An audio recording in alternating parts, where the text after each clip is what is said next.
Confident, vibrant, and quirky with an edge, this is 10 Minutes with Tiffany J, featuring the inside scoop on her mind, embodying interests, thoughts, and opinions. Also, the day in the life of an upcoming artist as she juggles the world around her, a 9-to-5, along with a handful of gifts and talents that will blow your mind. All things Tiffany J on her website at www.misstiffanyj.com. Now, let's get into the show.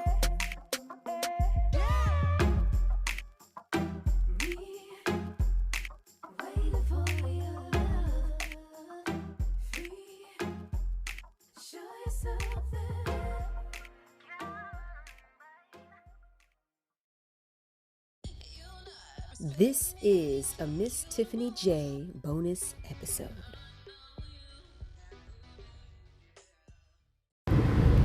Wherever you turn your head is where your focus is. But not to say that out of sight, out of mind is a thing. Now it is for some people. But outside looking in, wherever you turn your head, that's where your focus is. Wherever you position yourself, that's where your allegiance lies. I had a conversation with a dear friend of mine today, and we had to discuss some things, clear some things up. And what I'm learning from the conversation is what I just said previously. Wherever you turn your head, that's where your focus is. And so how, in a world where it's easy to pick up a phone to call someone, it's easy to send a text, but also it's easy because of that, the accessibility, it's easy to have 30 conversations, in a short period of time versus before when we just had landline phones and email. You could really only interact with maybe, on the phone, definitely one person, unless you had what was it? Not the conference call, or call waiting. I forgot what it was. Where you had multiple people on the line, maybe 2 or 3 people at a time. And in emails, you could send a mass email, right? So that's the way that you could talk to multiple people at the same time. Nowadays, you can pretty much have a conversation in your DMs on Instagram, in your messenger on Facebook, in the text messages, in multiple threads on all of those platforms, and in your phone, and possibly be going back and forth with somebody on Twitter, and say comments on TikTok and YouTube. You can just, put an array of thoughts out, and they all can be misconstrued, whatever. Now, you have close relationship with, let's say, a lot of people, but when you get in person, that's what makes the balance of being social different. And something that I want to work on as I grow my network, my support system, the people that have always been there, and the people that I meet in the future. One, I need to distinguish who needs to be in my, I don't want to say inner circle right now, but I want to say in my garden. If I have a house and a yard, a front yard, who's allowed to, one, even know the address of the home? Who's allowed to just kind of come and drop something off at the house? Who's allowed to step in and maybe only come to the yard? I might have a party. Nobody's allowed in the house unless you have to go to the bathroom, but everything is outside. Who's allowed to come inside? And even when you're inside, you may only come to a living room area. We're not eating, so you're not allowed to enjoy the pleasures of, home cooked meal, or you are at this point. And then you have certain rooms. Are you a guest in the home? Are you allowed to stay the night? Or do you even have privileges to my most intimate space, like my room, kind of thing. So there's different layers and levels when you think about it, obviously realistically, but also figuratively. And so I realize I have a lot of people that are in close proximity, figuratively and realistically. But in the figurative sense, there's a lot of people that are in close proximity, and what I tend to do at work, I sometimes don't carry all of that over into my personal life. As an artist and also as a professional on the job, I'm able to address everyone, all the patrons, all the clients, all the customers, and make sure everybody gets seen and everyone gets heard and everyone gets their time. Now, sometimes in my personal life, there are moments where I address everyone, but then I want to retract back into myself being a natural introvert. And then there are moments where I haven't seen people and I want to quickly catch up because I won't see them in the physical again for a while. Not necessarily by choice, but just because of distance and, And then there are people that you see on a regular basis that get a lot of your time. And so there are no excuses. There's always a way that you can explain yourself, but there's always a way that you should be able to, I guess, try to make things work. And even because the way I think now is I have to think about as my kid gets older, when it's time to address things, especially in relation to like how she feels, I need to be able to do that in a way where I don't hurt her feelings, where I don't dismiss her feelings, where I don't make her feel less than. And so the practice starts now with the people that have been in my life. And I don't take it lightly. I take it very seriously, especially if you've been there. So I ask myself, how do you balance your social life, especially when it's like when everyone is present, like when we are in the real world, and I'm not talking about social media, because sometimes because of that and the technology that we have, you could have 50 conversations, but there's no way that you can really, give all your time. So of course, when you don't respond, maybe in a day or two, because there's somebody that hit me, let's say somebody might have hit me on a Wednesday, I didn't get back to them till like a Saturday, and that could be several people, and then I'm like, okay, shoot, I got to get back, but then if you're in the same room, in the same space, it's very difficult sometimes. So I don't know. I don't have the answer to that. And I also am trying to, I've been working on the fruits of the Spirit, right? Love, joy, peace, patience, goodness, kindness, gentleness, faithfulness, and self-control. And I emphasized the kindness and the gentleness, the faithfulness, and the self-control is because when you're speaking to people, how you speak to them really matters. It really makes a difference. And it shows the humility that you have, and it shows how genuine you can be. The next time that I need to set something up, I need to make sure. That's when I meet new people and we respond in the DMs, a lot of times I do send a voice message or I do try to video chat, so nothing is misconstrued. And so next time, when there are certain conversations, I will continue to do, a voice message, or so you can hear my tone and know like, oh, that's just her. That's just her, and she really don't mean nothing by it. That's her usual self. And even when I've had difficult conversations with people, I can look them in their eyes, and there's no fear, there's no threat, there's no intimidation, there's no malice, there's no none of that. And that's what I try to present. So the stronger I get, the more I have to be aware of that in certain spaces. Now, on the flip side, there are other people who interact with me with less tact, and I ask myself, how can I stand on my own 2 feet to let them know, okay, you're making me uncomfortable right now. How can we rework this?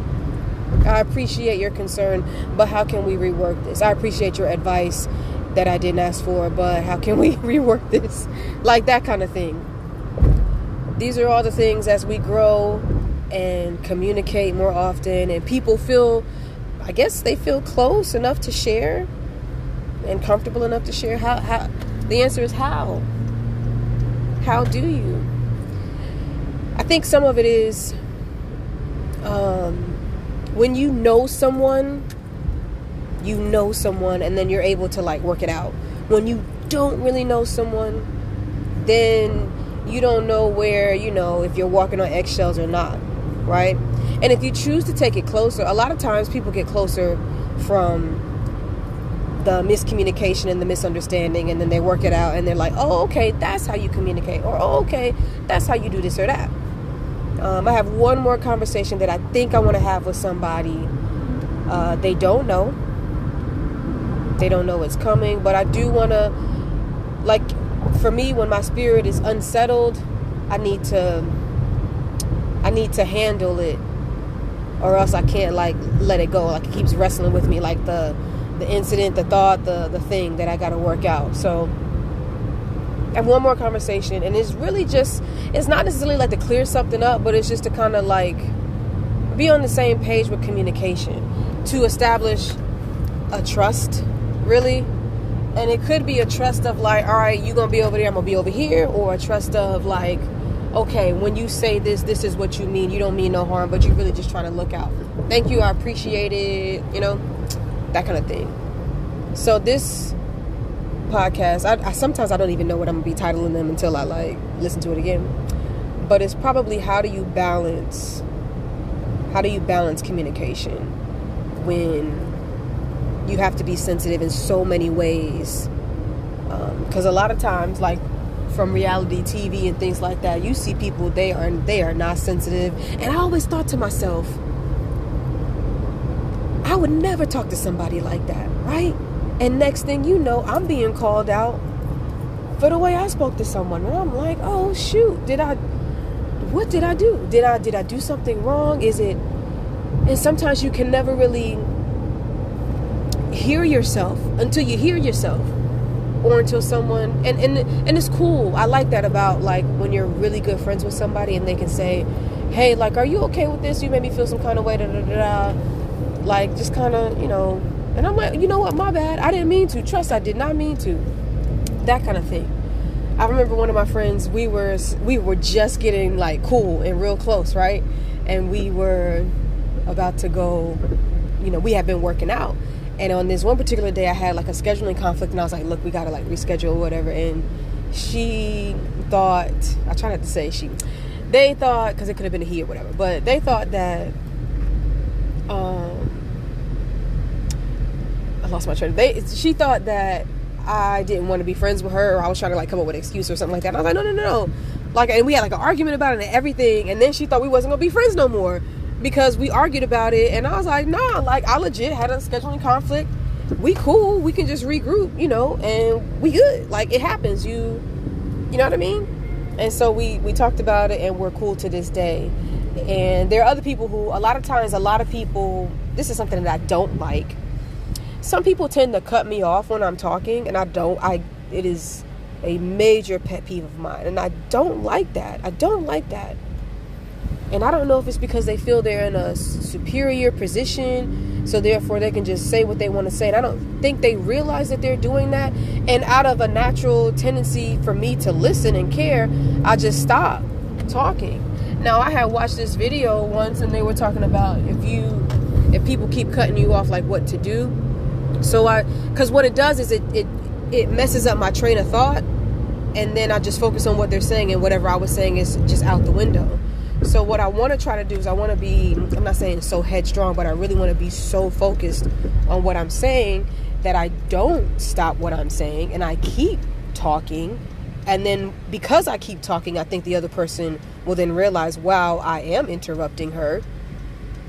That kind of thing. And I've done that a few times. And what's interesting is some people, they still keep talking, and I'm like, this is ridiculous. It really is. But I'm going to do my best to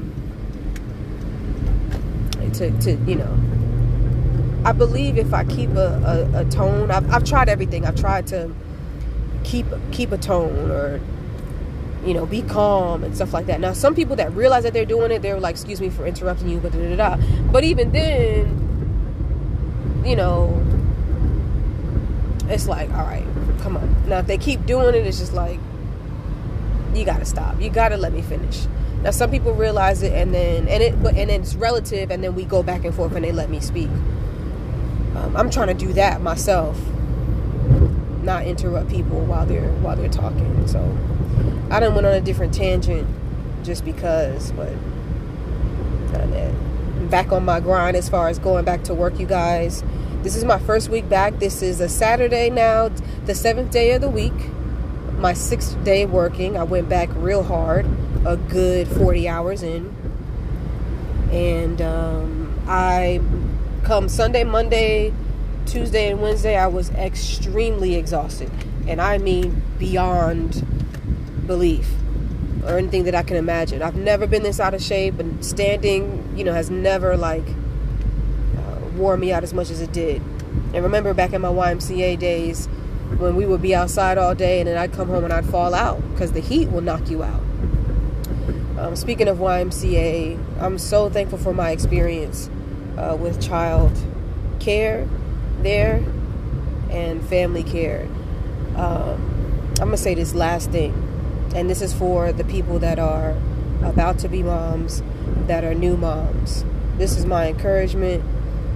We are all in the same, club because we're fresh out the box. A lot of people will say, I am this, I am that, I have done this, I have done that. And very well, duly noted, I think too, the respect needs to be given on the other side as well. Just because, well, let me say this. When you're in childcare, you work with other people's children, and you are also taught, just like in schools, how to handle kids, and you learn a lot about development, and you even take classes as far as like CPR and things like that to make sure that you can take care of other people's kids pretty much for the bulk of the day. And then when you have your own, the difference is they're yours, and they're your responsibility to pretty much bathe, clothe, all that other stuff, right? So where it does take a village to raise a child, it's the parent's sole responsibility to make sure that they're getting what they need as far as their basic needs met, and that they're being taught what they need to be taught, right? Now, a lot of that can't only fall on the parent because they're not going to be with them 24/7. They're going to be at work, and then while they're at work, it's the parent's job to place them in a certain particular learning facility so that they can be their best self. And then you rely on the people that are there. So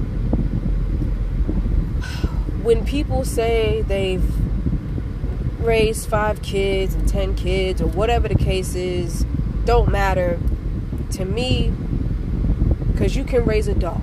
And I'm not saying kids are dogs and dogs are kids or whatever, it's the same thing. All I'm saying is, as far as you making sure they have something to eat and clothes on their backs and somewhere to stay, and you taught them pretty much ABC, right from wrong, that's you raising them, yes. And it doesn't make you any more fit than anybody else, unless you're like actually not fit because you have issues or challenges that you're working through. I guess I'm saying this for like new moms and moms to be, like, trust your instincts and trust like that your kid, even if they just came out, even if it's been 1 month or whatever the case is. You know what y'all have been going through and what you've been dealing with, and you know your kid's temperament. Every pregnancy is not the same. Every birth is not the same. Every child is not the same. So even though with child care development there are certain milestones that they will all meet, your particular child's temperament and what they like and how they're catered specifically to you is going to be catered specifically to you. So keep that in mind. It's something that I have to work on. I need to speak up for what I know and give me the opportunity to be what I'm called to be. That's something that I have to work on. And do it with tact. Not do it in a catty way, a dismissive way. Nothing like that. So these are all positive, awesome things that I get to learn as I grow further and deeper into my womanhood, into my motherhood. I remember ageism doesn't only go up as far as for older people or middle-aged people, it also goes down. And a lot of times, I'm not putting myself out there or dating myself or anything like that, but a lot of times people don't realize that I am as old as I am, and then they kind of like back off. But the fact that you were trying to treat me a certain way because of what you thought, I don't even think that's right. Like, if you in your 20s, cool, you in your 20s, and I'm a keep that in mind and just watch you. That's it. If she's a mature 20-year-old, she's a mature 20-something-year-old, and she is doing a heck of a great job, right? And if she's in her 30s or her 40s or whatever the case is, cool. But don't knock nobody and look down on them because of their age, as if it was their choice to be born at, whatever time that they were born. I hate when people do that. I really do. You don't know nothing about that. You don't know nothing about that. Now, sometimes it's funny, it's cool. But then knocking, generations because of, when they grew up. Nah. All right, my time is up. I done did 2 10-minute versions of 10 Minutes with Tiffany J. It's been great. I hope this made sense, and I hope I don't rub anybody the wrong way. I'm just saying the things that I've observed and what I've learned, and that I'm grateful for the conversations that I've had with certain people. All right, cool.